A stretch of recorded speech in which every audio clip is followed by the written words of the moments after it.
7, 8, 9 வசனங்களை வாசிக்கலாம். எபிரேயர் 2ஆம் அதிகாரம் 7, 8, 9 அவனை வசனம். தேவதூதரிலும் சற்று சிறியவனாக்கினீர், ம், மகிமையினாலும் கனத்தினாலும் அவனை முடிசூட்டி ம், உடைய கரத்தின் கிரியைகளின் மேல் அவனை அதிகாரியாக வைத்து ம், சகலத்தையும் அவனுடைய பாதங்களுக்கு கீழ்ப்படுத்தினீர் என்று சொன்னான். ம், சகலத்தையும் அவனுக்கு கீழ்ப்படுத்தினார் என்கிற விஷயத்தில் ம். அவர் அவனுக்கு கீழ்ப்படுத்தாத பொருள் ஒன்றுமில்லை. கீழ்ப்படுத்தாத பொருள் ஒன்றுமில்லை. அப்படி இருந்தும் இன்னும் அவனுக்கு சகலமும் கீழ்ப்பட்டிருக்கு காணோம். இன்னும் அவனுக்கு சகலமும் கீழ்ப்பட்டிருக்கு காணோம். கர்த்தருடைய பரிசுத்தமான நாமத்திற்கு மகிமை உண்டாகட்டும். மகிமையினாலும் கனத்தினாலும் முடிசூட்டப்பட்டு சகலத்தையும் ஆண்டவர் கீழ்ப்படுத்தியிருந்தோம். இன்னும் மணிக்குளத்திற்கு சகலமும் கீழ்ப்படவில்லை, இயேசு மரிக்கிற கால வரைக்கும். அப்போ எபிரேயர் 2ஆம் அதிகாரம் 16, 17, 18 வசனம் சொல்கிறது, இயேசு கிறிஸ்து சிலுவையில மரித்ததினாலே அந்த மகிமையினாலும் கனத்தினாலும் அவர் முடிசூட்டப்பட்டார். இப்போ அவர் மனிதனாய் வந்ததினாலே மனிதனுடைய பிரதிநிதியாக அவர் பிசாசை, மரணத்தை, பாவத்தை மூன்றையும் ஜெயித்தார். அவர் பாவத்தை போக்கும் பரிகார பலியானார்.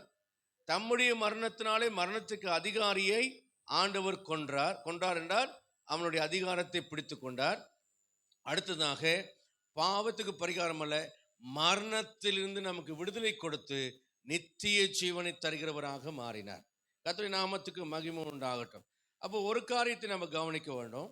ஆதாமிற்கு பின் பார்த்தீங்கன்னா ஆதியாகமம் 1ஆம் அதிகாரம் 28ஆம் வசனத்தில் நம்ம பார்க்கும்போது ஆதாமுக்கு ஆண்டவர் என்ன சொன்னார்னா, நீங்கள் பலுகி பெருகி விருத்தி அடைந்து பூமியையும் ஆகாயத்தில் உள்ள பறவைகளை, நீரில் வாழும் ஜந்துக்களையும் காட்டிலே நடமாற எல்லாவற்றையும் என்ன செய்யுங்க, ஆண்டு கொள்ளுங்கள் என்று சொல்லி தேவன் அவர்களை. ஆனால் ஆதாமுக்கு இன்னும் அந்த ஆளுகை வரவில்லை. ஆனால் அந்த ஆளுகை யார் மூலமாய் வருகிறது என்றால் பிந்தின ஆதாமாகிய இயேசு கிறிஸ்துவின் மூலமாக வருகிறது. அப்படியானால் இந்த வாக்கு தத்தத்தை ஆபிரகாம் ரோமர் 4ஆம் அதிகாரம் 13ஆம் வசனத்தில் சொல்கிறதுபடி உலகத்தை சுதந்திரிப்பான் என்கிற வாக்கு தத்தத்தை ஆபிரகாம் பெற்றுக்கொண்டார். ஆதாம் முழுமையாய் பெறவில்லை, ஆனா இப்ப ஆபிரகாமுக்கு அந்த வாக்கு தத்தம் கிடைக்கிறது. அதே போல ஆபிரகாமுடைய விசுவாசத்தை பின்பற்றுவர்களாகிய நமக்கும் ரோமர் 4:16 வாசிக்கிறோம், அந்த வாக்கு தத்தத்துக்கு நாம் பங்காளிகளாக இருக்கிறோம். இப்ப பங்காளிகளானது நிமித்தம் ஆபிரகாமின் சந்ததியாகிய இயேசுவின் மூலியமாக இயேசு அதை சுதந்திரத்தபடினாலே அந்த சுதந்திரம் உங்களுக்கும் எனக்கும் கொடுக்கப்பட்டிருக்கிறது. ஆக இம்மைக்குரிய ஆசீர்வாதமும் மகிமைக்குரிய மறுமைக்குரிய ஆசீர்வாதமும் நமக்கு இதன் மூலியமாக சொந்தமாக்கப்படுகிறது. ஆனால் ஒரு விஷயத்தை நாம் கவனிக்க வேண்டும். பேலன்ஸ் டயட்டுங்கிற மாதிரி ஒரு சமநிலை பிரமாணமாக பேலன்ஸான ஒரு டாக்டரின் என்னவென்றால், ஆசீர்வாதம் மட்டும், உலக ஆசீர்வாதம் மட்டும் ஆசீர்வாதம் அல்ல, அங்கே ஆவிக்குரிய ஆசீர்வாதங்களும் இடம்பெற வேண்டும். ஆவிக்குரிய ஆசீர்வாதங்கள் மட்டும் ஆசீர்வாதம் அல்ல, உலக ஆசீர்வாதங்களும் அதில் இடம் பெறுகிறது. ஆனால் ஒரு விஷயம் என்ன, உலக ஆசீர்வாதங்கள் இல்லாமலேயே நீங்கள் வாழ்ந்து மறிக்கலாம், அதனால நீங்க ஆசீர்வதிக்கப்படவில்லை என்ற அர்த்தம் அல்ல. லாசருவை உதாரணமாக வைத்துக் கொள்ளலாம். உலக ஆசீர்வாதங்கள் இல்லாமல் பிச்சைக்காரனாக மரித்தாலும் அவன் பரதீசிலே தேற்றப்பட்டான் என்று வேதம் சொல்லுகிறது. அல்லேலூயா. தேற்றப்பட்டான் என்றால் என்ன? ஒரு குழந்தைக்கு கிடைக்காம அதை அழுது போது திரும்பவும் அந்த குழந்தைக்கு, அந்த அழுது வாடி போன குழந்தைக்கு அதை கொடுத்து அதை சந்தோஷப்படுத்தி நாம தேற்றுகிறது போல தேவன் இந்த பூமியில நீங்கள் எவைகளை இழந்தீர்களோ அதற்கு பதிலாக தேவன் மறுமையில உங்களுக்கு நன்மையினால நிரப்பி கர்த்தர் உங்களை ஆசீர்வதிப்பார். அல்லேலூயா. கர்த்தருடைய பரிசுத்தமான நாமத்திற்கு மகிமை உண்டாவதாக. அந்த நம்முடைய வேதம் சொல்லுகிற ஒரு விஷயத்தை கவனிங்க. கிருபை வேண்டும் என்றால் நாம் நம்மை நாமே வெறுத்து நம்முடைய சிலுவையை எடுத்துக்கொண்டு இயேசுவை பின்பற்றுகிற சீசராய் இருந்தால்தான் இயேசு கிறிஸ்துவின் கிருபை நமக்கு கிடைக்கும். அல்லேலூயா. ரட்சிப்பு வேண்டும் என்றால் நாம் சிலுவையிலே நம்மை அறைய ஒப்பு கொடுத்தால்தான், சிலுவையில் அறையப்பட்ட இயேசுவை ஏற்றுக்கொண்டு நம்மை சிலுவையில, நம்முடைய கிறிஸ்துவனுடையவர்கள் தங்கள் ஆசை இச்சைகளை சிலுவையில் அறைந்திருக்கிறார்கள். So without cross there is no salvation. சிலுவை இல்லாமல் நமக்கு என்ன இல்லை? ரட்சிப்பு இல்லை. அதே போல நம்ம எல்லாரும் என்ன மன்னிங்க ஆண்டவரே, மன்னிங்க ஆண்டவரே, மன்னிங்க ஆண்டவரே என்று கேட்கிறோம். ஆனால் நல்லா கவனிங்க, without repentance there is no forgiveness. நாம் மனம் திரும்புதல் இல்லாமல் நம்முடைய பாவங்கள் என்ன செய்யாது, மன்னிக்கப்படாது. அதே போல without holiness there is no heaven. நாம பரலோகம் நமக்கு வேண்டும் என்றால், நம்மை பரலோகத்தை சுதந்திரித்துக் கொள்ள வேண்டும் என்றால், நாம் பரிசுத்தம் இல்லாமல் பரலோகத்துக்கு போக நம்மாலே முடியாது. இதுதான் வேதாகமத்தினுடைய சுருக்கம். இதை இந்த கிரேஸ் என்று பிரசங்கிக்கிறார்கள். ஆனால் சிலுவையிலே சீசுத்துவத்தை இல்லாமல் கிருபையை பிரசங்கிக்கிறார்கள். அதே போல மன்னிப்பு என்று வாரி வழங்குகிறார்கள். ஆனால் மனம் திரும்புதல் இல்லாமல் மன்னிப்பு கிடையாது. அதே போல ரட்சிப்பு என்று சொல்கிறார்கள். நம்மை சிலுவையில் அறைய ஒப்பு கொடுக்காமல் நமக்கு ரட்சிப்பு கிடையாது. உனக்கு பரலோகம் உண்டு என்று சொல்கிறார்கள்.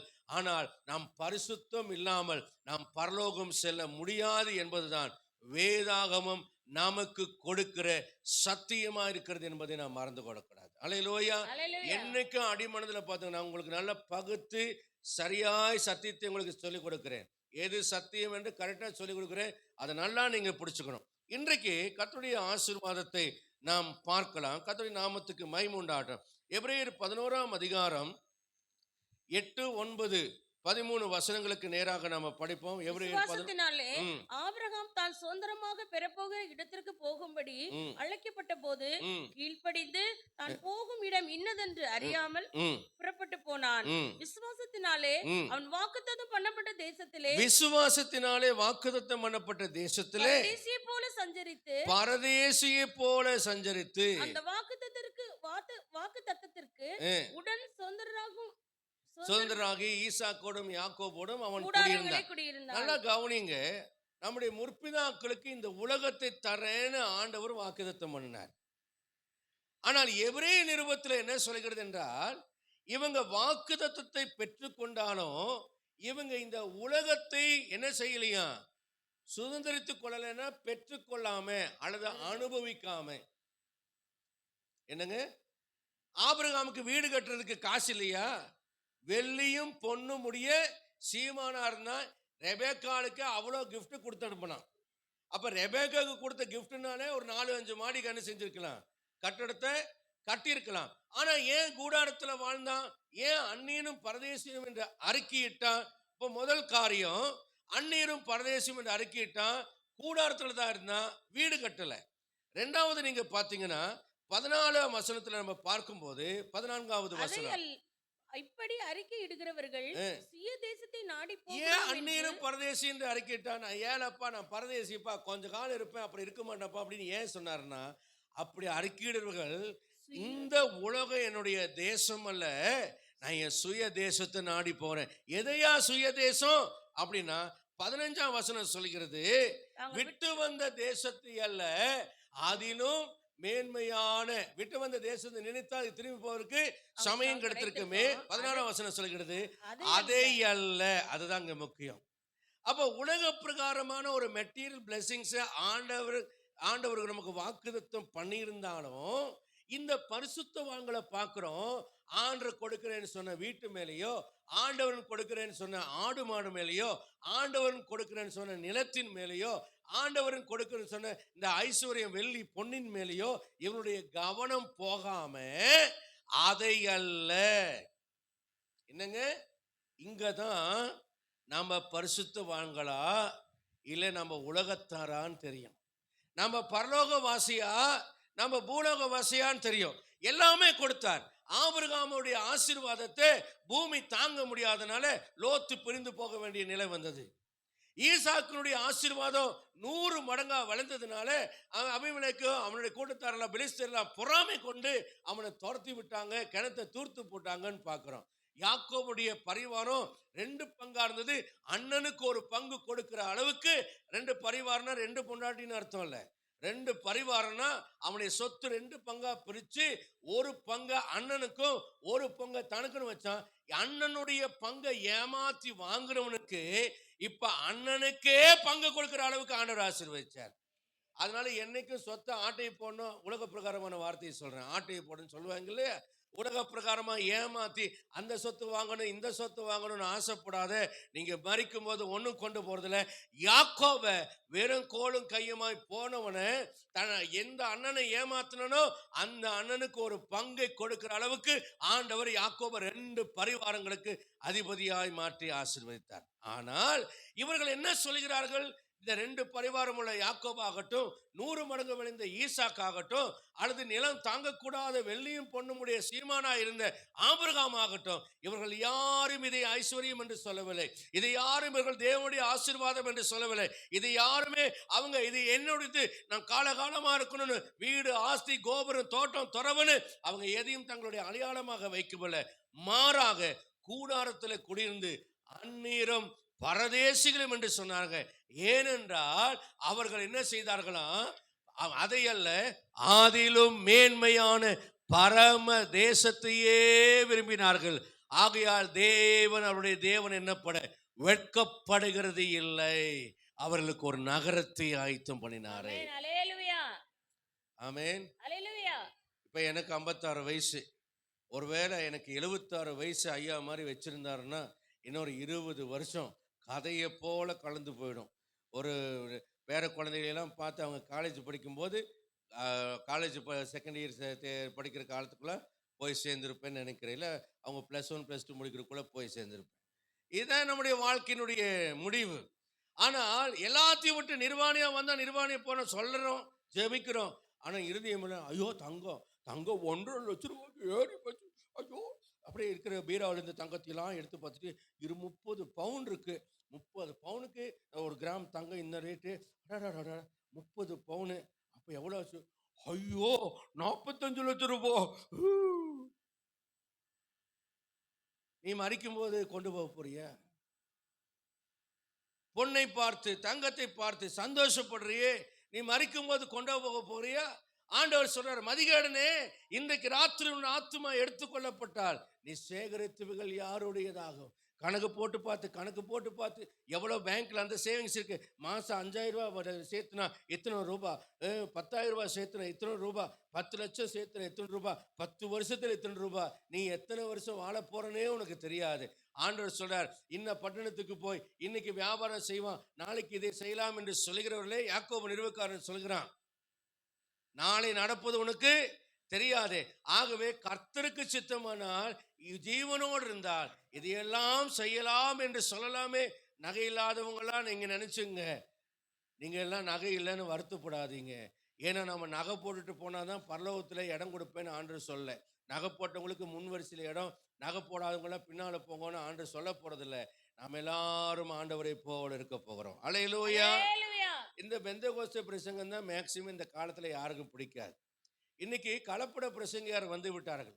உலக ஆசீர்வாதத்தை முதன்மையா வைத்து பேசுகிற வருகையை பத்தி அன்னைக்கெல்லாம் பிரசங்கம் இல்லாம முடிக்க மாட்டாங்க. பாவ அறிக்கை மனம் திரும்புதலை பத்தி இல்லாம முடிக்க மாட்டாங்க. சிலுவையை சொல்லாம பிரசங்கத்தை முடிக்க மாட்டாங்க. ஆனா இன்னைக்கு இவங்களெல்லாம் எல்லாமே கிரேஸ் பிரீச்சர்ஸ், வர்ஷிப்பர்ஸ் வந்துட்டாங்க.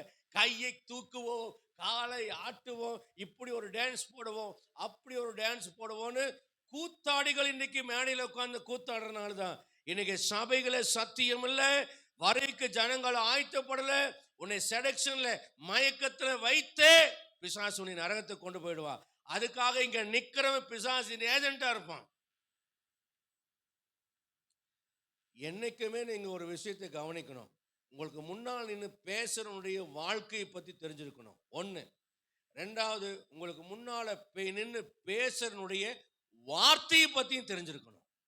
இவன் வாழ்றானாங்கிறதையும் பார்க்கணும், இவன் சரியாதான் பேசுறானான்னு பார்க்கணும். இது 2ஐயும் பார்க்கல உங்க ஆத்மா அவுட்.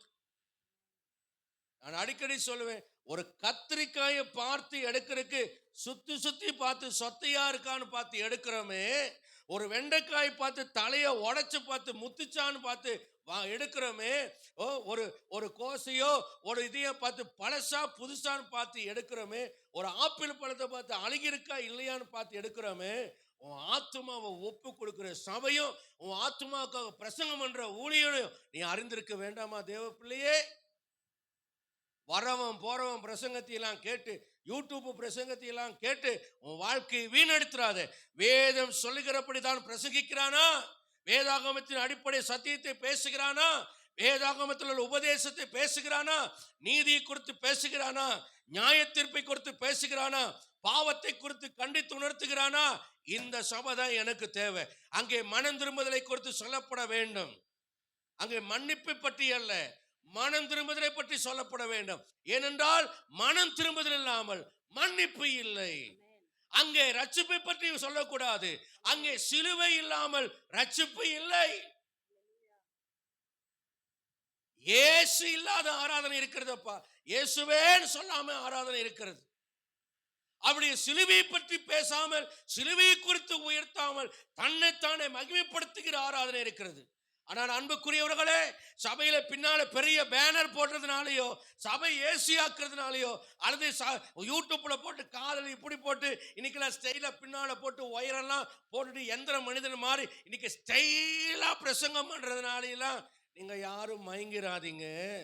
எளியவனா ஆவியில் அவன் எளிமையுள்ளவனா இருக்கிறானான்னு பாருங்க. ஏனென்றால் தாழ்மையுள்ள ஊழியக்காரனிடத்தில் தான் தேவன் இருப்பாரே தவிர பெருமைக்காரங்கிட்ட ஆண்டவர் இருக்க மாட்டார். ஆவியில எளிமையா இருக்கிற ஊழியக்காரங்கிட்ட தான் தேவன் இருப்பாரே தவிர ஆவியில கர்வம் உள்ளவங்கிட்ட தேவன் ஒரு நாளும் இருக்க மாட்டார். உங்க ஆத்மாவை வஞ்சிக்க இடம் கொடாதீங்க. உங்க ஆத்மாவை ஏமாற்றுவதற்கு இடம் கொடாதுங்க.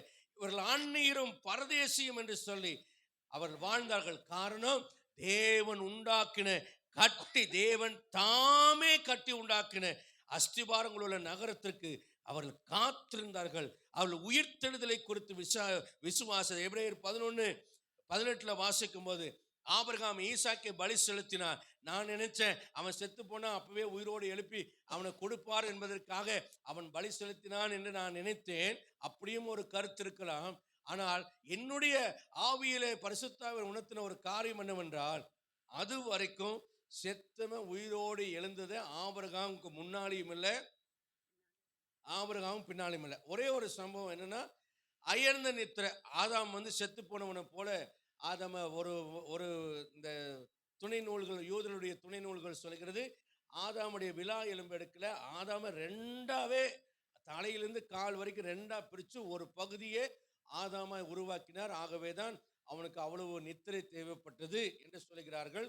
அது எந்த அளவிற்கு அந்த கூற்று உண்மை என்று எனக்கு தெரியவில்லை. ஆகவே அது ஒரு புறம் இருக்கட்டும், ரைட். இருந்தால் அது ஒரு உயிர்த்தெழுதலா இருக்கலாம். ஆனால் ஆபிரகாம் காலத்துல எந்த விதமான உயிர்த்தெழுதலும் முன்னும் பின்னும் இல்லை. ஆனால் உயிர்த்தெழுதலின் தேவன் என்னுடைய தேவன் என்பதை அவர் விசுவாசித்தார். என்னவென்றால், நான் ஆதாமை போல நான் மரித்தாலும் ஒரு நாள் வரும், அந்த நாளிலே மரித்த என்னை அவர் உயிரோடு எழுப்புவார். அல்லேலூயா. அப்படி உயிரோடு எழுப்ப வல்ல தேவன், என் குமாரன் நான் பலி செலுத்தினால் அவன் மரித்து போவான், அவன் ரத்தம் சிந்தப்படும், அவன் சரீரம் எரிக்கப்படும், அவன் சாம்பலாய் போய்விடுவான். அதோடு பலி செலுத்தி நான் வீட்டுக்கு வெறும் கையா போயிடுவேன். ஆனா உயிர் தெளிகிற நாளிலே தேவன் அவனை உயிரோடு கொண்டு வருவார். அப்பொழுது நான் பார்ப்பேன் என்ற அந்த விசுவாசத்தை ஆபிரகாமுக்கு கூட வைத்திருந்தார். இதைத்தான் ஆண்டவர் ஒரு கொட்டேஷனாக யோவான்ல சொல்கிறார். உங்கள் பிதாவாகிய ஆபிரகாம் என் நாளை காண ஆசையா இருந்தான், கண்டு களி கூர்ந்தான். ஏனென்றால் ஆண்டவர் மரிக்கிறதையும் அவர் உயிர்த்தெழ போகிறதையும் அவன் அறிந்திருந்தான்.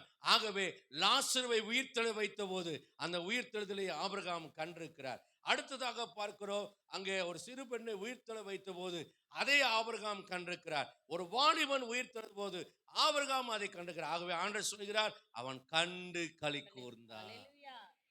தான் விசுவாசிக்கிற ஆண்டவர் மெய்யாகவே உயிர்த்தெழ வைக்கிற ஒரு ஆண்டவர் என்று கண்டு கொண்டானாம். அன்பான தேவனுடைய பிள்ளைகளை, நான் கண்டிருக்கிறேன். என் சகோதரி மரிக்கும் போது சொன்னார், தேவதூதர்கள் வந்து விட்டார்கள், என்னை அழைக்கிறார்கள், நான் போகிறேன் என்று சொல்லி அவள் போனார். எனக்கு முன்பாக உயிருள்ள ஒரு சாட்சி இருக்கிறது. கர்த்தர் நிச்சயமாக நானும் கண்களை மூடும் போது கர்த்தர் என்னையும் வரவேற்று கொண்டு போவார். ஆமென். உங்களுக்கு சில வருஷங்களுக்கு முன்னாக அனுப்பின போது நானும் ஏதாவது வெளிச்சம் எல்லாம் வருமானம் எல்லாம் பார்த்தா ஒன்றையுமே காண. அப்ப நான் நினைச்சேன், ஐயோ போச்சே, நாம எங்கேயோ பிசாசு எங்கேயோ கொண்டு போறான் போல இருக்கு. என்னாண்டவரே ஒரு வெளிச்சத்தையும் காண. எல்லாம் ஆல்ரெடி எல்லாம் முடிஞ்சேன்னா மூச்சே எடுக்க முடியலையா, எல்லாம் கம்ப்ளீட் ஸ்டாப் ஆயிடுச்சு. ரைட், என் டைம் வந்துருச்சுன்னு பார்த்து நான் கண்ணை மூடி பார்க்குறேன், கண்ணை திறந்து பார்க்குறேன், ஒத்து பார்க்குறேன், ஜெபம் பண்ணி பார்க்குறேன், பாவரிக்கை செய்து பார்க்குறேன், ஒன்றுமே வரல. ஏன்னா என்னுடைய நாள் வரவில்லை. அல்லேலூயா. என் நாள் வருமானால் அவர் அழைப்பார், காட்சி கொடுப்பார், நிச்சயமாக நான் கடந்து போவேன். ஆமென். ஹalleluya. மறுபடியும் சொல்றேன், நம்பிக்கையோடு சொல்றேன், நான் எதற்காகவும் நான் அந்த ரட்சிப்புக்குள்ள வரல. மேன்மையான உயிர்த்தெழுதலை அடைவதற்கு தான் என்னுடைய ஒரே நோக்கம். ஆகதான் உலக பிரகாரமா எது பேர்ல எனக்கு பற்றுதலும் கிடையாது. யார் மதிச்சா என்ன, மதிக்கலைன்னா என்ன, தந்தா என்ன, தரலைன்னா என்ன, எதை பத்தி நான் கவலைப்படாததுக்கு காரணம் என்ன தெரியுமா? என் நம்பிக்கை எல்லாம் அவர் மாத்திரமே. அல்லேலூயா. கர்த்தருடைய பரிசுத்தமான நாமத்திற்கு மகிமை உண்டாகட்டும். ஆகவே அன்புக்குரிய அருமையான கர்த்தருடைய பிள்ளைகளே, கிறிஸ்துவனிடத்திலே நாம் பங்குள்ளவர்களாக இருக்க கர்த்தர் நமக்கு கிருபை செய்வாராக. முதலாவதாக தேவனுடைய ஆசீர்வாதத்தை பற்றி நீங்கள் தெரிந்து கொள்ள வேண்டும். ஆண்டவர் 3 விதங்களிலே நமக்கு அந்த 3 விதங்கள் என்ன, ஆண்டவருடைய ஆசீர்வாதத்தின் 3 அந்த காரியங்களை உங்களுக்கு நான் சொல்லி கடந்து போகிறேன். முதலாவது ஆசீர்வாதம், மகிமையான ஆசீர்வாதத்தினாலே அவர் நம்மை ஆசீர்வதித்திருக்கிறார். இரண்டாவதாக அவருடைய தரித்திரத்தினாலே நம்மை ஆண்டவர் ஆசீர்வதித்திருக்கிறார். மூன்றாவதாக எல்லாவற்றையும் எல்லாவற்றையும் எல்லாவற்றாலும் நிரப்புகிற ஒரு நிறைவான ஆசீர்வாதத்தை தேவன் நமக்கு தந்திருக்கிறார். முதலாவதாக நான் சொல்லி கடந்து போறேன். பிலிப்பியர் 4:19 வாசிக்கிறோம், என்னுடைய தேவன் தம்முடைய ஐஸ்வர்யத்தின்படியே உங்கள் குறைவை எல்லாம் மகிமையிலே இயேசு கிறிஸ்துவுக்குள் நிறைவாக்குவார்னு போடப்பட்டிருக்கு. ஒரு மொழியாக்கத்தில் இவ்வனமாக சொல்லப்படுகிறது, என்னுடைய தேவன் உங்களுடைய குறைவுகளை எல்லாம் தம்முடைய மகிமையான ஐஸ்வர்யத்தின்படியே உங்கள் குறைவை எல்லாம் கிறிஸ்து இயேசுவுக்குள் நிறைவாக்குவார் என்று எழுதப்பட்டிருக்கு. ஒரு டிரான்ஸ்லேஷன் மகிமையில நிறைவாக்குவார் என்று எழுதப்பட்டிருக்கிறது. இன்னொன்று வாசிக்கிறோம், according to his glorious riches, அப்படின்னா அவருடைய மகிமையான ஆசீர்வாதத்தின்படி. இப்போ இங்க இந்த மகிமையான ஆசீர்வாதத்தின்படி என்ற அந்த கருத்தின் அடிப்படையில் உங்களுக்கு இந்த வார்த்தையை கொடுக்க நான் விரும்புகிறேன். கர்த்தரின் நாமத்திற்கு மகிமை உண்டாவதாக. பிசாசு மத்திய 4:8, 9, 10 நாம் படிக்கும்போது இயேசு கிறிஸ்துவுக்கு 3 சோதனைகளை கொடுக்கிறார். முதல் சோதனை, கல்லை அப்பமாக்கி சாப்பிடும். அப்படின்னா தேவன் கொடுத்திருக்கிற கிஃப்டை உன் வயிற்று பிழைப்புக்காக மாத்திக்கோன்னு சொல்றான். சுருக்கமா புரிஞ்சுதான் உங்களுக்கு? இப்போ ஊழியம் செய்யறவங்களுக்கு இது பொருத்தமா இருக்கும். ஆண்டவர் உனக்கு கொடுத்த கிஃப்ட், ஆண்டவர் இப்போ இயேசு கிறிஸ்துவுக்கு பவர் கொடுத்திருக்கிறார், வரங்கள் கொடுத்திருக்கிறார். இப்போ இந்த கிஃப்ட்ஸை எப்படி ஆப்ரேட் பண்ணுமா, நம்முடைய வயிற்று பசிக்காக யூஸ் பண்ணிக்கோங்கிறார். பிசாசு சொல்றான். இதைத்தான் ஏதேன் தோட்டத்தில் வயிற்றுக்கு தேவையான காரியத்திற்காக பயன்படுத்து என்று சொல்லி ஏவாளை தோண்டினான். அதே புசிக்கிற ஒரு சோதனையை கொடுக்குறான் உன் வயிற்றுக்கு. நல்ல கவனிங்க, நீங்க புசிக்கிறதுக்கும் சாப்பிட்றதுக்கும் உலகத்தை அனுபவிக்கிறதுக்காக கிறிஸ்துவ வாழ்க்கையை பயன்படுத்தாதீங்க. இம்மைக்காக மாத்திரம் தேவன் பேரில் நாம் நம்பிக்கையுள்ளவராக இருந்தார் எல்லா மனிதர்களை காட்டிலும் பரிதபிக்கப்பட்ட நிலைமை அடைவோம் என்று வேதம் சொல்கிறது. அப்படியானால் இம்மைக்காக யூஸ் பண்ணக்கூடாது. ரெண்டாவது சோதனைன்னா, தேவாலய உப்பரிக்கிலிருந்து கீழே குதி, தூதர்கள் கரங்களில் ஏந்தி கொண்டு போவாங்க, பணிவிடை செய்யும் ஆவிகள் வருவார்னு எழுதப்பட்டிருக்கிறது. அப்படின்னு சொல்றது சோதனை என்னன்னா, தேவனை பரிச்சு பார்க்கிற சோதனை. அதாவது என்னன்னா, தேவதூதனுடைய பாதுகாவலை உங்களுக்கு கொடுத்திருந்தா கர்த்தர் உங்களுக்கு கொடுத்திருக்கிற அதிகாரத்தை துஷ்பிரயோகம் செய்யறது. இப்போ கவர்மெண்ட்ல இருந்து உங்களுக்கு ஒரு ஆளை, நீங்க ஒரு ஒரு துறையில ஒரு அதிகாரியா இருக்கீங்கன்னு வச்சுக்கோங்க. கவர்மெண்ட்ல இருந்து உங்களுக்கு ஒரு ஆளை கொடுத்துருக்காங்க. எதுக்கு? உங்களுக்கு ஒரு டிரைவரை போட்டு கூட்டிட்டு போகணும், கூட்டிட்டு வரணும் வச்சுக்கோங்க.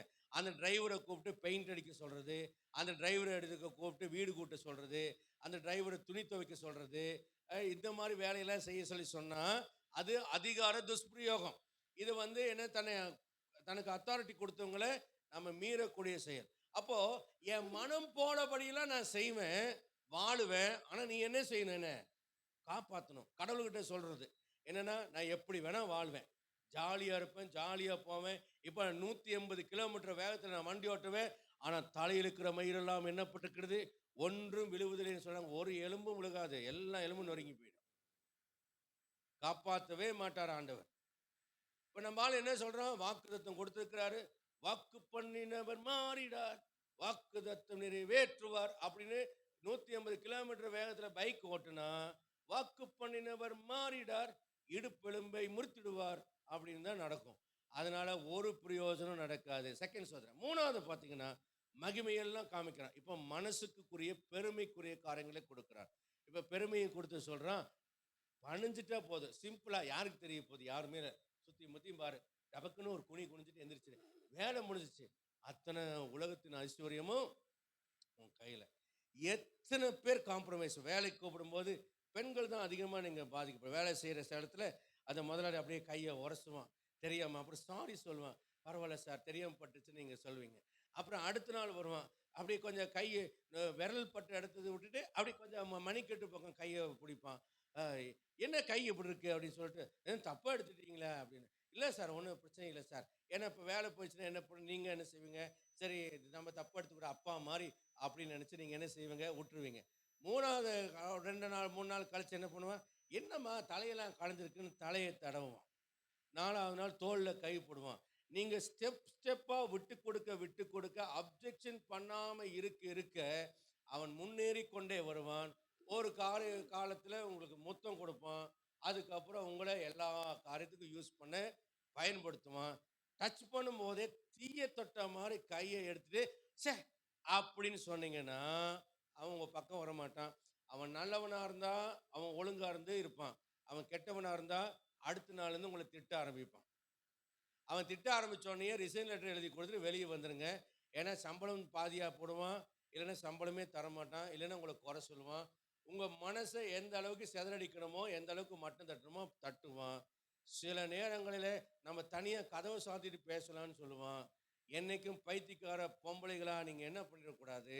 பொம்பளைங்கன்னு சொன்னதுனால யார் தப்பாக நினைக்கிறேன், பெண்களே மரியாதையாக சொல்கிறேன், அம்மையார்களே, ஸ்ரீகளே, சகோதரிகளே, இதெல்லாம் இவ்வளோ வார்த்தையும் சொல்லிட்டு இல்லை, யாரும் குற்றம் சொல்லாதீங்க. கதவை சாத்தும் போது அந்த அளவுக்கு நீங்கள் ஏன் போகணும்.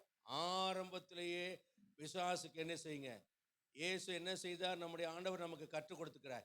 என்னை விட்டு அப்பாலே போ சாத்தானே. சரி என்னடா பெண்களுக்கு தான் சொல்றேன்னா, ஆண்களுக்கு முதல்ல அண்ணேம்பா, அப்புறம் மாமாம்பா, அப்புறம் ஏங்கம்பா, அப்புறம் வாங்கம்பா. நிலைமை மோசமாயிடும், ஜாக்கிரதை. அது காலேஜ் படிக்கிற பசங்களை ஃப்ரெண்டா பழகலாம்பா. என்னடா இது கூட எனக்கு செய்ய மாட்டியா, வண்டியில கூட்டிட்டு போக மாட்டியா, என்னடா நான் அவனெல்லாம் மோசம்டா, நீ தான் ஜென்டில்மேன், உருப்படியா இருக்கிறவன் நீ தான், உன்னை எப்படி உருப்படியா இருக்க விடலாம். புரியுதா உங்களுக்கு? ஸோ உங்க பரிசுத்தத்தை காக்கிறதுக்கு நீங்க ஒரு டிஸ்டன்ஸை கீப் பண்ணணும். யோசேப்பு என்ன பண்ணனானா ஒரு இடைவெளியை கடைபிடித்தான். அவள் நித்தம் நித்தம் பேசியும் அவன் அவளோடு இருக்கவும் அவளுக்கு உடன்படவும் அவன் அவளுக்கு சம்மதிக்கவில்லை என்று வேதம் சொல்கிறது. அல்லேலூயா. ஒரு இடைவெளியை மெயின்டைன் பண்ணணும். இப்ப இயேசு சொன்னார், சாத்தானை பார்த்து சொன்னார், இவ்வளவு நேரம் பேசாம இருந்தார், ஏன்னா பிதாவினுடைய கட்டளை அது சோதிக்கப்படணும்னு. இப்ப அவர் சொன்னார், என்னை விட்டு அப்பாலே போ சாத்தானே. நான் இதே சேம் சென்டென்ஸ் உங்களுக்கு பாவ சோதனை வர இடத்துல லவ் பண்ண லெட்டர் கொடுத்தா அவளை பார்த்து சொல்லுங்க, என்னை விட்டு அப்பாலே போ சாத்தானே. வருவாளா? திரும்ப வருவாளா? அவ வருவாளா? வரவே மாட்டா. அதே மாதிரி பொம்பளைங்க சொல்லுங்க, என்னை விட்டு அப்பாலே போ சாத்தானே. வரவே வராது. முதல்ல நான் என்ன பண்ணுவேன்னா மனதில் கட்டுவேன். ஒரு ஆள் எனக்கு எதிராக யுத்தம் பண்ணுதுன்னா, எனக்கு சமீப நாட்கள் அப்படிதான் பிரச்சனை வந்துச்சு. என் மனைவி கிட்ட சொல்லிட்டு தான் பண்ணேன், மனசுல கடிந்து கொண்டு கட்டி கட்டி ஜெபம் பண்ணிட்டு இருந்தேன். அப்புறம் கடைசி கட்டத்தில் எல்லாமே சரண்டர் ஆயாச்சு. தேவன் அவனமா முதல்ல மனசுல கட்டுங்க. ஏன்னா லேகியோனை பார்த்து மனசுலயே ஆண்டவர் அவனை விட்டு போன்னு சொன்னார், வெளியரங்கமா சொல்லல. சில நேரத்தில் வெளியரங்கமா சொல்லாதீங்க. ஒரு உயர் அதிகாரி கிட்ட போய் மேனேஜர் முன்னாடி அப்பாலே போ சாத்தானேன்னா வேலை போயிடும். கடைசியில் பாஸ்டர் சொல்லி வேலை போயிடுச்சுட்டு என் மேலே பழிய போடக்கூடாது. ஞானமா செய்யணும். மனசுல கட்டுங்க, தனி ஜபத்தில் கட்டுங்க, விசுவாசம் ஓடிடுவான். சரி நேரம் ஆயிடுச்சு, நான் வேகமா சொல்லி நான் கடந்து போக நான் விரும்புகிறேன். கர்த்தருடைய நாமத்துக்கு மகிமை உண்டாவதாக. வாசிக்கலாம். ஆபிரகாம் வருது. ஆதியாகமம் 14ஆம் அதிகாரம் 22ஆம் வசனம். மகிமையான ஐஸ்வர்யம்னா என்ன அப்படிங்கறது பார்க்க போறோம். வாசிங்க. அதற்கு ஆபிரகாம் சோதோமின் ராஜாவை பார்த்து ஆபிரகாமை ஐஸ்வர்யவாக்கினேன் என்று சொல்லாதபடிக்கு. ஆபிரகாம் இன்னும் ஆபிரகாம் ஆகல, இங்கே ஆபிராமை அப்படின்னு தான் சொல்லப்பட்டிருக்கேன். ஆபிராமை ஐஸ்வர்யவானாக்கினேன் என்று நீர் சொல்லாதபடிக்கு நான் ஒரு சரட்டை ஆகிலும். அப்படின்னா ஷூ கட்டுற ஒரு லேஸ் இருக்கு இல்லையா, அதான் சரட்டு. அப்படி இல்லைன்னா ஒரு பார்சலை கட்டுற கயிறு, அதுதான் சரடுன்னு சொல்லுவோம். ஒரு சரட்டை ஆகிலும் பாதரட்சின் மாறின லேஸ், சூ லேசி ஆகிலும் உமக்கு உண்டானவைகளில், நல்லா கவனிங்க, உமக்கு உண்டானவைகளில், சோதோம் ராஜாவுக்கு சொந்தமான லெஸ்பியன் இருக்கிற, ஹோமோசெக்ஸ் இருக்கிற, விபச்சாரம் இருக்கிற, விக்கிரகாராதனை இருக்கிற, இரத்த பான பலிகளை செலுத்துகிற, நரபலிகளை செலுத்துகிற சோதோம் குமாராவின் ஆசீர்வாதத்திலே ஒன்றையாகிலும் நான் எடுத்துக்கொள்ளேன். இப்ப ஆபிரகாம் என்ன செய்யறான்? மெல்கிசேதேக்கு வந்து ஆசீர்வதிக்கிறார், அவருக்கு தசமபாகம் கொடுக்கிறான். சோதோமினுடைய ஆசீர்வாதம் வேண்டான்னு சொன்னார் பாருங்க. அந்த சோதோமின் ஆசீர்வாதத்தை வேண்டான்னு ரிஜெக்ட் பண்ணார் பாருங்க. இப்ப ஆபிரகாம் கிட்ட இருக்கிறது மகிமையான ஆசீர்வாதம். நீங்க பெற்றுக்கொள்கிற ஆசீர்வாதத்துல சாபம், பாவத்தினால வந்த ஆதாயம் இருந்தால் அது சோதோமின் ஆசீர்வாதம். சோதோமின் ராஜா பிசாசு. பிசாசோட ஒப்பந்தம் பண்ணி காம்ப்ரமைஸ் ஆகி போகிறதுனால ஒரு ஆசீர்வாதம் வருதுன்னா அது ஆசீர்வாதம் அல்ல. அந்த ஆசீர்வாதத்துல தேவனுடைய மகிமை இருக்காது. இப்ப ஆபிரகாம் இங்க பக்தி வைராக்கியம் பாராட்டினார், ஆனா இன்னொரு இடத்துல கோட்டை விட்டுட்டார். எங்க கோட்டை விட்டார் தெரியுமா?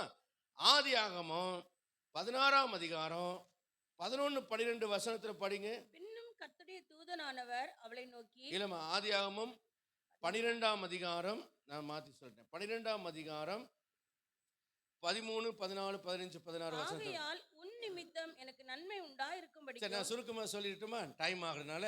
இப்போ ஆபிராம் என்ன பண்றாரு? எகிப்துக்கு போறோம். அப்போ ஆகாரப்பா சொல்றாரு, நீ ரொம்ப அழகான ஆளப்பா, அதனால உன்னை பார்த்து என்ன கொன்னுட்டு உன்னை மனைவியா எடுத்துக்கிடுவாங்க, அதனால என்னை அண்ணேன்னு சொல்லிடு, நீ என் தங்கச்சின்னு சொல்லுன்னு சொல்றாரு.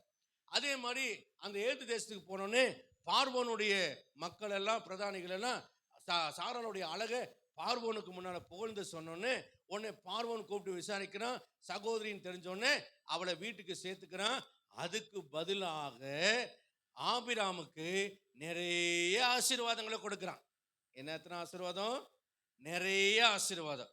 இந்த நிறைய ஆசீர்வாதங்களை எடுத்ததுக்கு அப்புறம் வாதிகள் வருது பார்வோனுக்கு. இப்ப அவன் எதனால வந்ததுன்னு கேட்டோன்னே அது அவன் பொண்டாடின்னு தெரிஞ்சிருச்சு, மனைவின்னு தெரிஞ்சிருச்சு. உடனே திரும்ப கூட்டிட்டு போன்னு சொல்லி அனுப்பி விட்டுட்டான். யாரும் அவங்கள தொந்தரவு பண்ணாதீங்கன்னு சொல்லிட்டான். உடனே ஆபிரகாம் எஸ்கேப் ஆகி வந்துட்டாரு. ஆனா உள்ள போயிட்டு ஒரு பெரிய ஆசீர்வாதத்தோட வந்துட்டாரு.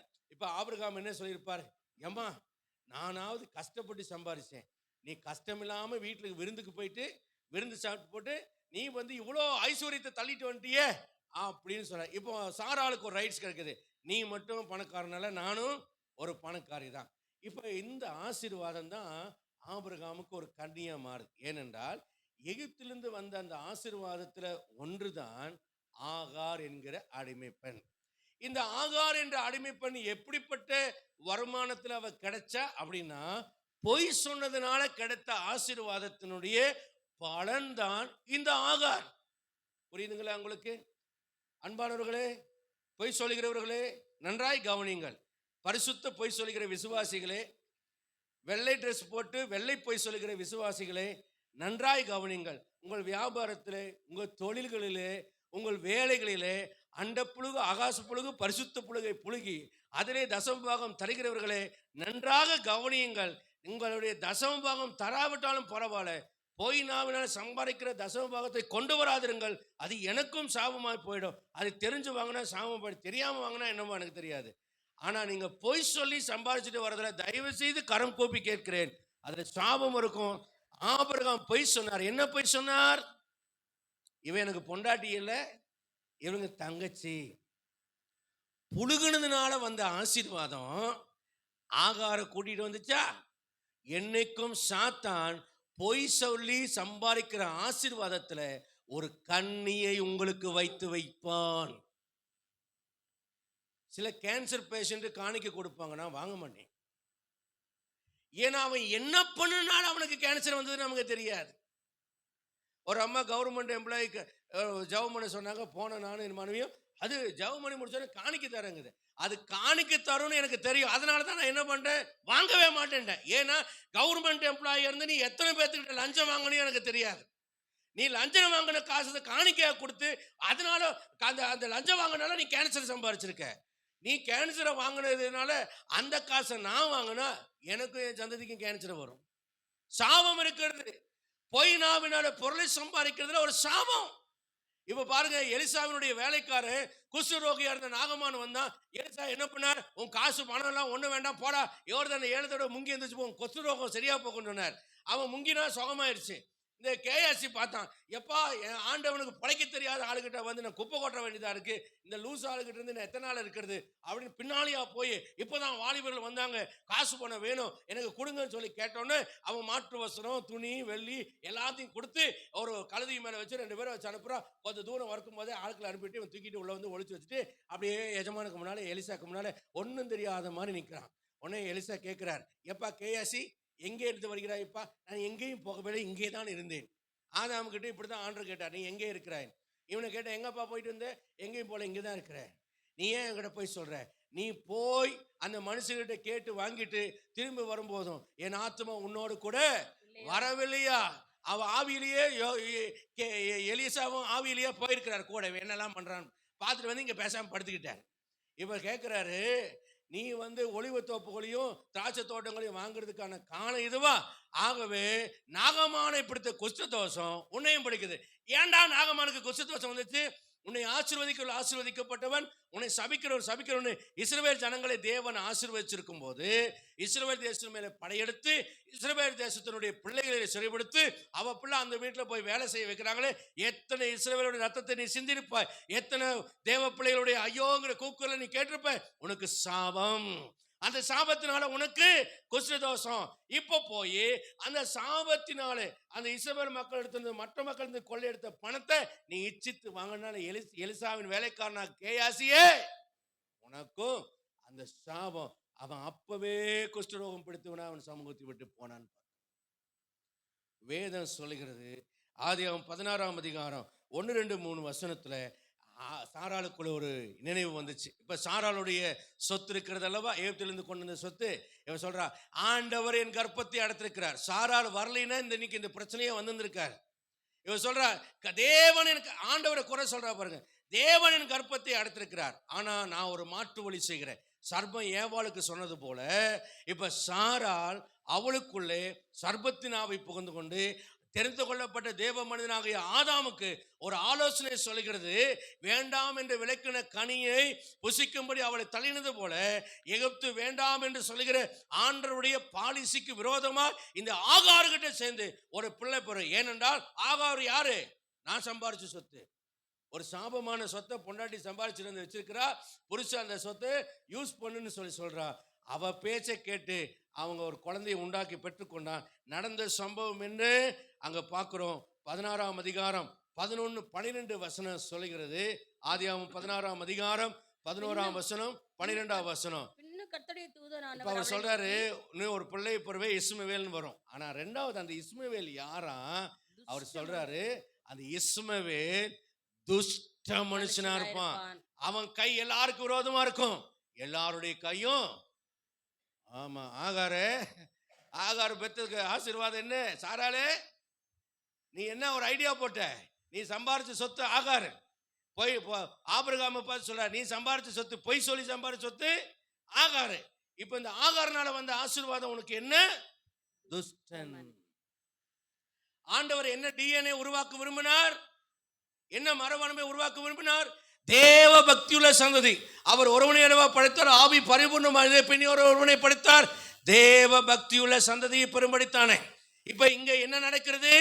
தேவ பக்தியற்ற துஷ்டத்தனமான ஒரு சந்ததியை இங்க கிராஸ் லிங்க்ல கொண்டு வந்து குறுக்கு வழியில இணைத்து பிசாசு தன் திட்டத்தை தெரிந்து கொள்ளப்பட்ட ஆபிரகாமுடைய வாழ்க்கையில இஸ்ரவேல் உருவாக கூடாது என்பதற்காக ஒரு கிராஸ் லிங்கை கொண்டு வந்து விடுறான். தேவனுடைய திட்டத்துக்கு விரோதமாக ஒவ்வொரு முறையும் பிசாசு போராடுகிறார். ஈசாக்குடைய வாழ்க்கையில அங்க ஏசாவை ஆண்டவர் பிசாசு ஒரு துஷ்ட மனுஷனை உருவாக்கி வைக்கிறார். 3வதாக பார்த்தா யாக்கோபனுடைய வாழ்க்கைக்குள்ள வரும்போது அங்க 12 பேர் வந்தாலும் அந்த 12 பேரும் துஷ்டர்களா இருக்கும்படியாக, பாவிகளா இருக்கும்படியாக பிசாசு கிரியை செய்கிறார். நல்லா கவனிங்க, ஒரு யோசேப்பு அங்க சரியா நின்றதுனாலதான் ஆண்டவர் அதையெல்லாம் கிளீன்ஸ் பண்ணார், பரிசுத்தமாக்கினார். எல்லாருக்கும் பரிகாரமாய் இயேசு எப்படி மாறினாரோ அதே போல இந்த 12 சகோதரர்களுக்கு பரிகாரமாக இஸ்ரவேல் கோத்திரங்களை மீட்பதற்காக யோசேப்பு சோதனையிலே ஜெயித்தவனாய், ஜீவரட்சணை செய்கிற ரட்சகனாய், பரிசுத்தவானாய், நீதிமானாய், உத்தமனாய் மாறி ஒரு மகிமையான ஆசீர்வாதத்தின் அதிபதியாக அவன் நின்றான். இன்றைக்கு தேவ பிள்ளையே, உன் குடும்பத்தில் நீ மட்டும் ஏன் ரட்சிக்கப்பட்டிருக்க தெரியுமா? உனக்கு மட்டும் ஏன் இந்த சத்தியம் கிடைக்க தெரியுமா? உன் மனசாட்சி மட்டும் ஏன் குற்றம் என்று குற்றமில்லைன்னு சொல்லிக்கிறது தெரியுமா? எத்தனையோ பேர் உன் கூட படிச்சாங்க, எத்தனையோ பேரோட பிறந்த எத்தனையோ நண்பர்கள் இருக்கிறாங்க, எத்தனையோ சொந்தக்காரங்க இருக்கிறாங்க. உன்னையே கர்த்தர் இங்க வைத்திருக்கிறார், உன்னையே இந்த வார்த்தையை கேட்க வைத்திருக்கிறார். யோசேப்பு போல நீ தனித்துவமா இருந்து ஒரு தேவ பக்தியில சந்ததியை இந்த பூமியில உருவாக்கி மகிமையான ஐஸ்வர்யத்தை இந்த உலகத்துக்கு கொண்டு வர வேண்டும். மற்றவங்களை போல நீ ஒரு 420 துன்மார்க்கனா துஷ்டனா இல்லாம ஒரு பரிசுத்த வித்தை தேவனாலே உலகத்துக்கு கொண்டு வர வேண்டும் என்பதற்காக தான் கர்த்தர் உன்னை தெரிந்து கொண்டு வந்து வைத்திருக்கிறார். ஹalleluya, ஆமென், ஹalleluya. ஹalleluya. Don't compromise with satanic spirits or satanic people. பிசாசுடைய ஆவிகளோடும் பிசாசின் பிள்ளைகளோடு கூட என்றைக்குமே ஒப்பந்தம் செய்து கொள்ளாதிருங்கள், என்றைக்குமே ஒப்பந்தம் செய்து கொள்ளாதிருங்கள். கர்த்தருடைய பரிசுத்தமான நாமத்திற்கு மகிமை உண்டாவதாக. ஆகவே தேவனுடைய அருமையான கர்த்தருடைய பிள்ளைகளே, தேவ சமூகத்திலே கர்த்தருடைய காரியங்களை குறித்து எச்சரிக்கையாக நீதிமொழி 21:6 சொல்லுகிறது, போய் நாவினால் பொருளை சம்பாதிப்பது சாவை தேடுகள் விடுகிற சுவாசம் போல் இருக்கும் என்று வேதம் சொல்லுகிறது. தீர்மானம் எடுங்க, நேர்மையா வாழ்ந்து நான் கஷ்டப்பட்டாலும் பரவாயில்ல, நான் பொய் சொல்லி ஐஸ்வர்யவானாய் மாறினால் சாபத்தை யாருக்கு வைக்கிறேன்னா உத்தமகுமாரனா ஈசாக்குக்கு ஒரு துஷ்டனை விரோதமாக நான் பெற்று வைக்கிறேன். அவன் ஈசாக்கை வேதனைப்படுத்தினான். இன்றைக்கும் இஸ்ரவேலர் தங்களை சுற்றி இருக்கிற ஜனங்களினாலே பாதிக்கப்படுவதற்கு காரணம் என்னவென்றால் இந்த துஷ்ட மனுஷன். 100 ஆசீர்வாதத்தை நேர்மையா சேர்த்து வைத்திருப்பேன், ஒரு ஆசீர்வாதத்தை பாவத்துல சேர்த்து வைத்திருப்பேன். இந்த 100 ஆசீர்வாதம் இந்த ஒரு பாவ ஆசீர்வாதத்தினாலே அழிந்து போய்விடும். நம்முடைய பிள்ளைகளுக்கு வேதனைகளை நாம் வைத்து போகிறவர்களாக நாம் மாறிவிடக்கூடாது. அன்பானவர்களே, நம்ம கையில் இருக்கிற ஆசீர்வாதம் மகிமையான ஆசீர்வாதமா இருக்கிறதா என்று பார்க்கணும். ஏனென்றால் தேவன் தருகிற மகிமையின் ஆசீர்வாதத்துக்கு ஒரு சாராம்சம் என்ன தெரியுமா? நீதிமொழிகள் 10:22 சொல்லுகிறது, கர்த்தருடைய ஆசீர்வாதமே ஐஸ்வர்யத்தை தரும், அதனோடு அவர் வேதனையை கூட்டார். நேற்றுக்கு நான் பார்த்தேன் டிவியில, கேரளாவில் இருக்கிற ஒரு மிகப்பெரிய தொழிலதிபர் 22 ரோல்ஸ் ராய்ஸ் கார் வைத்திருக்கிறார், 280க்கு மேற்பட்ட லக்ஸுவரிஸ் கார் வைத்திருக்கிறார்.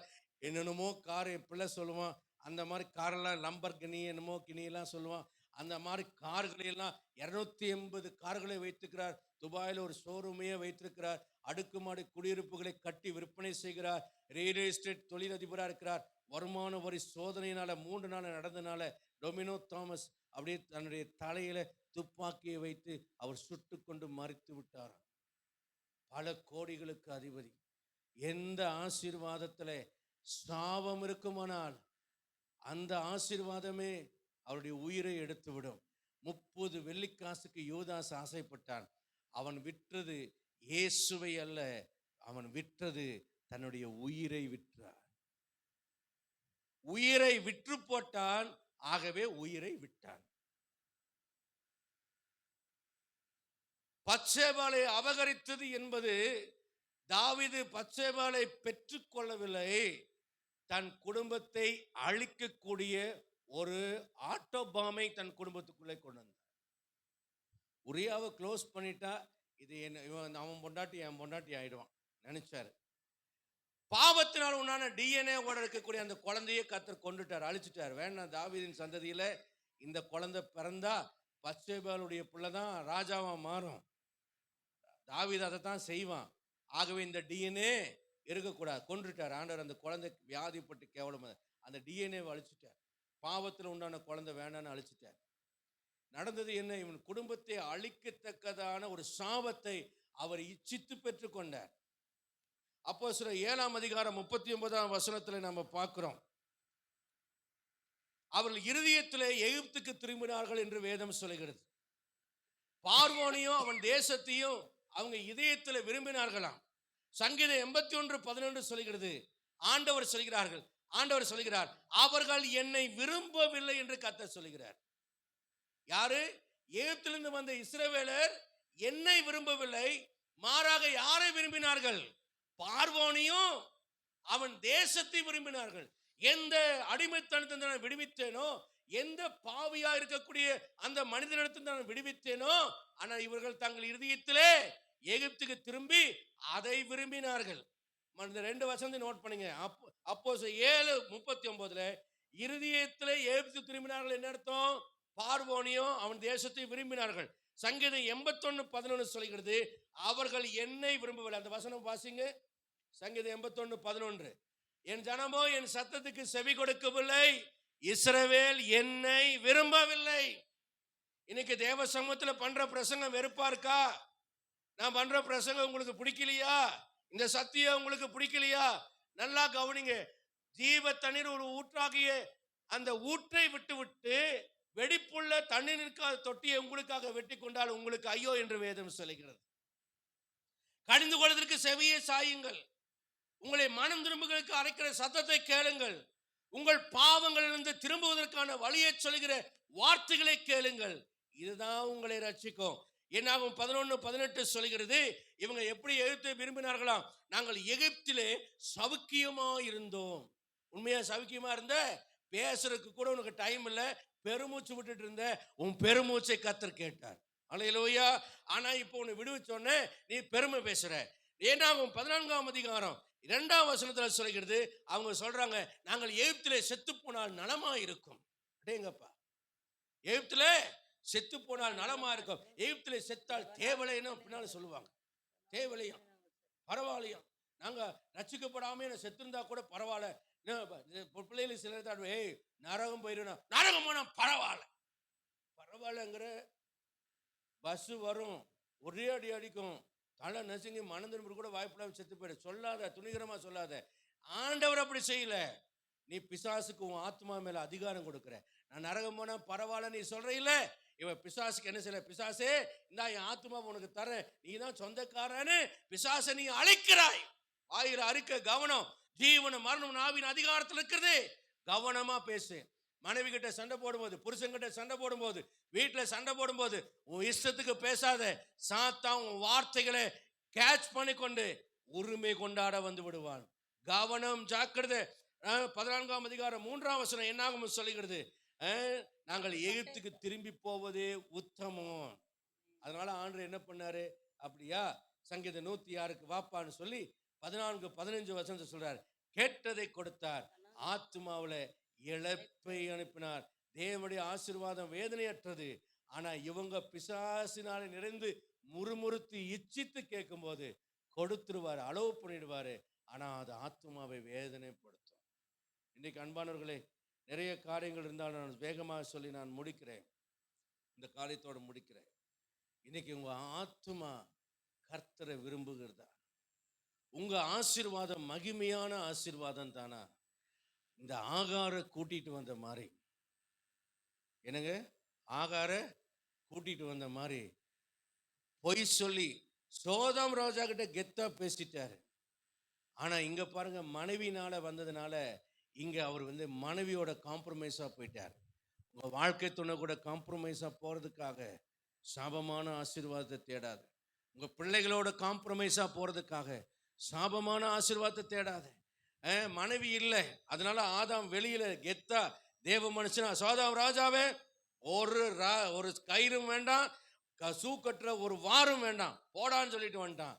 ஆனா இங்க வீட்டுல பொண்டாட்டி சொன்னோன்னு அந்த பார்வோனுடைய ஆசீர்வாதத்துல பொய் சொல்லி சம்பாரிச்ச ஆசீர்வாதம், பொண்டாட்டியில சகோதரின்னு சொல்லி பொய் சொல்லி சம்பாரிச்சு பார்வோனை நல்லா இருந்தவனை ஏமாத்தி சம்பாரிச்சுட்டு வந்த ஆசீர்வாதம், அங்கே ஆகார் சாத்தானோட ட்ராப்பை கண்ணியா வச்சு அங்கே இஸ்மவேலை உருவாக்கி விட்டுட்டான். பாருங்க, எந்த சாராளுடைய பேச்சை கேட்டானோ கடைசியில் அதே சாராளோட பேச்சை கேளுன்னு சொன்னார்.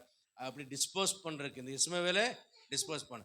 உன்னை விட்டு துரத்தலாம், ஆனா உன் சந்ததியை விட்டு துரத்த முடியாது ஐயா. உன்னை விட்டு துரத்தலாம், ஆனா உங்க சந்ததியை விட்டு. அதனால ஆகார் தேவையான்னு யோசிங்க, எகிப்தின் ஆசீர்வாதம் தேவையான்னு யோசிங்க, பொய் சொல்லிக்கிற சம்பாதிக்கிற ஆசீர்வாதம் தேவையான்னு யோசிங்க. என்னுடைய ஆசீர்வாதம் தேவனால் தரப்பட்டதா இருந்தால் அது மகிமையான ஆசீர்வாதம். அது சோதோமின் ராஜாவானாலேயோ அல்லது எகிப்தின் பார்வானாலேயோ தரப்பட்டால் அது தோஷமான ஆசீர்வாதம், அது மகிமையான ஆசீர்வாதம் இல்ல. அதுல யார் இருக்கிறா? அடிமை முகத்தை சுமந்து கொண்டிருக்கிற ஆகார். அவள் என்னத்தை சுமந்து கொண்டிருக்கிறாள்? அந்த ஆகாருடைய கர்ப்பத்துல அவளுடைய கருமுட்டைகள் என்ன விதமான டிஎன்ஏ வைத்திருக்கிறது தெரியுமா? துஷ்டத்தனம், அரக்கத்தனம், விழுந்து போன பாவ மனிதனுடைய ஜென்ம சுவாபங்கள் என்கிற டிஎன்ஏ கொண்ட கருமுட்டைகளை இந்த ஆகார் சுமந்து கொண்டு வந்தாள். ஆகார் வெறும் வேலைக்காரியாக வரல, ஆபிரகாமுடைய ஜெனரேஷனை அழிக்கக்கூடிய ஒரு டைம் பாம்பை கொண்டு வந்தாள். இன்றைக்கு சில பேர் தங்களுடைய சந்ததிக்கே கேடுண்டாக்குற டிஎன்ஏவை தங்கள் குடும்பத்துக்குள்ளே கொண்டு வருகிறவர்களாக இருக்கிறார்கள். நம்முடைய சபையில ஒரு மனிதன் இருந்தார், அவருக்கு 2 மனைவிகள். நான் கேட்டேன், எப்படி இந்த அம்மாவை நீங்க கண்டுபிடித்தீங்க அப்படின்னு. அவர் சொன்னார், அதெல்லாம் ரகசியம் பாஸ்டர், அதுவெல்லாம் நான் எங்களுக்குள்ள அப்படின்னு சொல்லி சொன்னார். அது தவறு பண்ணிட்டேன். அவர் சொல்வார், அவங்க மனைவி சொல்லுவாங்க, இவர் வெளியூர் போனால், அவர் ரிட்டையர்டு ஒரு போர்டு டைரக்டர் ஆஃபீஸராக இருந்தார். அவர் வெளியூர் போனால் ஒரு பொம்பளையை கூப்பிட்டு வந்துடுவாராம். அவங்க அப்பா அந்த அம்மாவுக்கு ஏதாவது சம்பளம் கொடுத்து அனுப்பிச்சுட்ருவாங்க. இதுதான் அவருடைய வேலையாம், விபச்சாரம், பணம் காசு நிறைய. நேர்மையாக ஒரு மனைவியை கல்யாணம் பண்ணிட்டார். அதுக்கப்புறமும் அவருக்கு இதே வேலை. இப்போ ஒரு அம்மா கூட வந்தது, விவரமாக காசு கொடுத்தாலும் போக மாட்டேன்ருச்சு. இந்த அம்மாவை பற்றி யாருக்குமே தெரியாமல் இருந்தது. ஆனால் நான் நேபாளம் போயிட்டு வந்தபோது இந்த அம்மா யாருன்னு கண்டுபிடிச்சிட்டேன். இந்த அம்மா வேற யாரும் இல்லை, நேபாளி. சரியா? இவர் போய் கூட்டிகிட்டு வந்துட்டார். கூட்டிகிட்டு வந்து இந்த அம்மாவுக்கு ஒரு பையன் ஒரு புள்ள. என்ன நடந்தது பாருங்க. இந்த அம்மா எல்லா விதத்திலும் தாழ்மையாக மூத்த அம்மாவோட அனுசரித்து போயிடுச்சு. குடும்பத்தில் பிரச்சனைகள் வந்தாலும் அந்த பிரச்சனையை கஷ்டத்தை அனுபவிக்கிறதால இந்த இளைய அம்மாவும் இளைய அம்மாவுடைய மகனும் தான் கஷ்டப்படுறாங்க. அது நானும் பார்த்தேன். ஆனால் நடந்தது என்ன தெரியுமா? இந்த இளைய அம்மாவுடைய மகளே ஒரு டைம் பாம்பா மாறிட்டாங்க. எப்படி டைம் பாம்பா மாறிட்டாங்க அப்படின்னா, மூத்த மனைவினுடைய மகளுக்கு கல்யாணம் ஆகுது. இப்போ இளைய மனைவினுடைய மகளை மூத்த மகள் கர்ப்பிணியாக இருக்கும்போது உதவி செய்கிறதுக்காக மாமாவுக்கு துண்டு எடுத்து கொடு, குளிக்கும்போது மாமாவுக்கு டிஃபன் எடுத்து வை, இது ஒரு 14 வயசு பிள்ளை, அதனால் டிஃபன் எடுத்து வை, சாப்பாடு கொடு, தண்ணி கொடு அப்படின்னு இந்த பொண்ணு சோம்பேறித்தனமாக படுத்துக்கிட்டே சொல்ல, இந்த ஆளுடைய விஷப்பார்வை இந்த புள்ள மேலே போயிடுச்சு. சிகப்பாக இருப்பான், அவன் மேலே போயிடுச்சு. அவளை கவர் பண்ணிட்டான், கூட்டிகிட்டு ஓடி போய் கல்யாணம் பண்ணிட்டான். நல்லா கவனிங்க, வேறு யாராவது இருந்தாலும் சண்டைக்கு வரலாம். இந்த மனிதருக்கு இவருடைய மகளுடைய வாழ்க்கையவே கெடுத்து விட்டாள். தாவீதுடைய வாழ்க்கையில மகனே மகளை கெடுத்தது போல நடந்தது. நன்றாய் கவனியுங்கள். நாம நினைக்கலாம், என் பிள்ளையெல்லாம் விபச்சாரத்தில் அல்லது இப்படிலாம் விட்டுற மாட்டேன். ஆனா பாவம் எந்த ரூபத்துல வேணாலும் வரும், சாபம் எந்த வடிவத்துல வேணாலும் வரும். உங்களால ஐடென்டிஃபை பண்ண முடியாது. எந்த காலத்துல வேணாலும் வரலாம், அது எந்த ரூபத்துல வேணாலும் வரலாம், அது எப்படி வேணாலும் வரலாம். நம்ம தேவனுக்கு பயந்தா மட்டும்தான் தப்பிப்போம். நாம நினைப்போம், நல்லா கல்யாணம் பண்ணிட்டேன், தப்பிச்சுட்டேன்டா, எனக்கு நல்ல பொண்டாட்டி நல்ல புருஷன், அப்புறம் 2 குழந்தைய பார்த்து நான் நல்லா, எனக்கு 2 குழந்தை பிறந்துருச்சு, நான் நல்லா ஆயிட்டேன் அப்படின்னு நினைக்கலாம். What about your grandchildren dear? உங்களுடைய பேர பிள்ளைகளை கொடுத்து என்ன? பாஸ்டர் தாமஸ் ராஜா அவர்கள் சொல்வார், திருநெல்வேலி மாவட்டத்தில் 2 பேர்த்துக்கு சண்டை. அதில் இன்னொருத்தர் வீட்டுக்கு அடிக்க போகும்போது அங்கே யாருமே இல்லை, கொலை வரி. அங்கே 2 மாடு இருந்துதான். அந்த மாட்டை பிடிச்சி உயிரோட தோலை உரிச்சிட்டு அப்படியே போட்டு வந்துட்டாங்களாம். இவன் சாயந்தரம் அந்த ஆளு குடும்பம் வந்து பார்க்கும்போது இந்த மாடுகள் உயிரோடு ஈனசுவரத்தில் வேதனை தாங்காம மான்னு கத்திட்டு அப்படியே துடிச்சு கிடந்தான். குடும்பமே கண்ணீர் விட்டு கதறி எழுதார்களாம். ஆனால் நடந்த சம்பவம் என்னமா, அதை செய்த அந்த நபருடைய குடும்பம் ஐஸ்வர்யம் உள்ளதாக இருந்தோம். அந்த குடும்பத்தில் ஏதோ டிஸ்ட்ராக்ஷன் ஆகி அவங்க டெஸ்ட்ராய் ஆகி அவங்க அழிந்து போய் அவங்களுடைய சந்ததி எல்லாம் திருநெல்வேலி பஸ் ஸ்டாண்டில் பிச்சை எடுக்கிறாங்கன்னா எப்படி இருக்கிறாங்களோ, கை காலெல்லாம் மாட்டின் குழம்புகளை போலவே இருக்கிறார்களாம். நான் அந்த படத்தை, அந்த பிக்சர் பார்த்தேன். நான் அந்த பிச்சை எடுக்கிறாங்க, கை காலெல்லாம் மாட்டுடைய கால் போலயே இருக்கு. ஒரு மாட்டுக்காக தேவன் பழி வாங்குவார் என்றால் வாங்குவாரு. எச்சரிக்கை. பேசுற வார்த்தை, பார்க்கிற பார்வை, செய்கிற கிரியை எல்லாத்துலயும் பயந்துரு. இவையெல்லாம் நியாயத்தில் கொண்டு வந்து நிறுத்துகிறவர் ஒருவர் இருக்கிறார் என்று நாம் அறிந்து நாம் மனம் திரும்ப வேண்டும். முழங்கால் படியிட்டு ஜெபிப்போம்.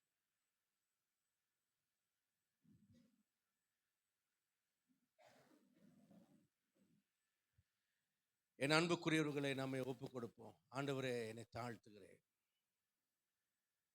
என்னுடைய அக்கிரமங்களை மன்னியும். ஒரு மகிமையான ஆசீர்வாதத்துக்கு நான் பாத்திரவானாய் மாற எனக்கு உதவி செய்யும். ஆண்டவரிடத்தில் சொல்லுங்க, ஆண்டவரே, ஒரு மகிமையான ஆசீர்வாதம் எனக்கு வேண்டும். தவறான ஆசீர்வாதங்கள் வேண்டாம். ஒரு பரிசுத்த சந்ததியாய் நான் மாறணும். என் வாழ்க்கை ஆசீர்வதிக்கப்படணும். என் சந்ததி ஆசீர்வதிக்கப்படணும். ஆபிரகாமை போல நான் ஏமாந்துடக்கூடாது. சோதோம் ராஜா கிட்ட ஏமாறலினாலும் எகிப்து தேசத்து ஆகார்கிட்ட ஏமாந்து போயிட்டாரே, நான் ஏமாந்துடக்கூடாது. என் வாழ்க்கையை பரிசுத்தப்படுத்துங்கப்பா. ஆண்டிடத்துல கேளுங்க. தேவன் கிருபை செய்வார். நேர்மையான முறையில் தேவன் நம்மை ஆசீர்வதிப்பார். அந்த according to his glorious riches, மகிமையின் ஆசீர்வாதம் நம்மை மூடும். அவர் ஆசீர்வதிப்பார். வேதனை வராது, சாபம் வராது. நம்முடைய சந்ததி ஆசீர்வாதமாக இருக்கும். ஒரு குறையும் வராது. ஈசாக்கு தோண்டின இடத்துல எல்லாம் தேவன் நீரூற்றி தந்தார். யாக்கோபு போன இடத்துல எல்லாம் கர்த்தர் அவனுக்கு ஆசீர்வாதத்தை தந்தார். யோசேப்பு ஆபிரகாமுடைய ஆசீர்வாதம் இல்லை, ஈசாக்கின் ஆசீர்வாதம் இல்லை, யாக்கோபு கிட்ட இருந்து எடுத்துட்டு போல. ஆனால் எகிப்து தேசம் முழுமைக்கும் அதிபதியாக்கினார். பாருங்க, ஆபிரகாமுடைய அப்பா கிட்ட இருந்தது எடுத்துட்டு வரல ஆபிரகாம். ஈசாக்கா எல்லாம் பெற்றுக்கொண்டானோ அங்கே தூர்த்து போட்டாங்க. ஆனால் 100 மடங்கு விளைச்சனால அவர் உயர்த்தப்பட்டார். யாக்கோபு ஏமாற்றி அண்ணங்கிட்ட அப்பா கிட்ட எல்லாம் பண்ணாலும் ஒன்று கூட கொண்டு போல, வெறும் கோலும் கை தான் கொண்டு போனார்.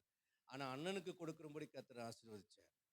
ஆனால் 2 பரிவாரம் வச்சிருந்த யாக்கோபு கிட்ட இருந்து போன யோசேப்பு அடிமையாக தான் போனார். அவர் எதையும் அப்பாவுடைய ஆசீர்வாதத்தை எடுத்துட்டு போல. ஆனால் தேவன் அவரை எகிப்து தேசத்துக்கு அதிபதி. இதுதான் மகிமையின் ஆசீர்வாதம். உங்களை ஐஸ்வர்யவாக்கினேன்னு ஒருத்தரும் சொல்லாதபடிக்கு, எங்கள் அப்பாவுடைய ஆசீர்வாதம் இல்லையே, எங்கள் தாத்தா பெரிய கோடீஸ்வரர், அது எங்கிட்ட இல்லையே. ஆனால் ஆண்டவர் சொல்கிறார், நான் உனக்கு தரும் ஆசீர்வாதம் ஒரு மகிமையான ஆசீர்வாதம். இந்த ஆசீர்வாதத்தை பெற்றுக்கொண்டு கடந்து போங்க. பிசாசு வெட்கப்பட்டு போகட்டும். அவனை பணிந்து நமக்கு அந்த உயர்வை வேண்டாம். நம்ம நிமிர்ந்து நின்று விசுவாசத்தினாலே பெற்றுக்கொள்வோம். தேவன் கிருபை செய்வாராக. பரிசுத்தமான பிதாவே, உம்முடைய கரத்தில் ஒப்பு கொடுக்கிறோம்.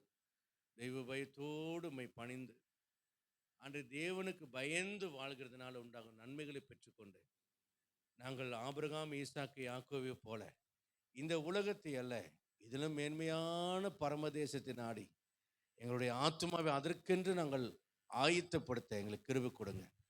இந்த கேட்ட வார்த்தைகள் நம்முடைய பிள்ளைகளுடைய ஆத்துமாவை பரிசுத்தமாக்கட்டும். ஒரு தெளிந்த புத்தினால் நிரப்பும். கர்த்தருக்கு பயந்த ஆவியினாலே நிரப்பும். நம்முடைய மகிமையிலே சேர்க்குவதற்கு அவர்களை ஆயத்தப்படுத்தட்டும். குறைகளை மாற்றுங்க. அறியாமைகள், புரியாத காரியங்களை நாம் மாற்றுங்க. இருதயம் திறந்தனவர்களாகவும் தேவனுக்கு உகந்தவர்களாயும் காணப்பட கர்த்தர் கிருபை செய்யுங்க. உம்மை பணிந்து உம்முடைய திருச்சித்தத்தை நிறைவேற்றி மேன்மையான உயிர்த்தெழுதலை அடைய தகுதிப்படுத்துங்க. உத்தம ஆசீர்வாதங்களுக்கு சொந்தக்காரராய் மாற்றுங்க. மகிமையினால் நிரப்புங்க. மகிமையின் ஆசீர்வாதத்தினால் நிரப்புங்க. இரட்சகராம் இயேசுவின் நாமத்தில் வேண்டுகிற நல்ல பிதாவே. நாத்துமாவே கர்த்தரை சோத்ரி, முனைய பரிசுத்த நாமத்தை சோத்ரி. நாத்துமாவே கர்த்தரை சோத்ரி, கர்த்தர் செய்த சகல பாகங்களை மறவார். ஆமென். நம்முடைய கர்த்தராகிய இயேசு கிறிஸ்துவின் கிருபையும் பிதாவாகிய தேவனுடைய அன்பும் ஐக்கியமும் பரிசுத்தாவின் அன்யோன்ய ஐக்கியமும் ஆசீர்வாதம் சந்தோஷம் நம் அனைவரோடும் உலகிற சகல பரிசுத்தவான்களோடும் என்றும் என்றும் கர்த்தர் திரும்ப வரும் இருப்பதாக. லேலுயா. God bless you. கர்த்தர் உங்களை ஆசீர்வதிப்பாராக. மாலை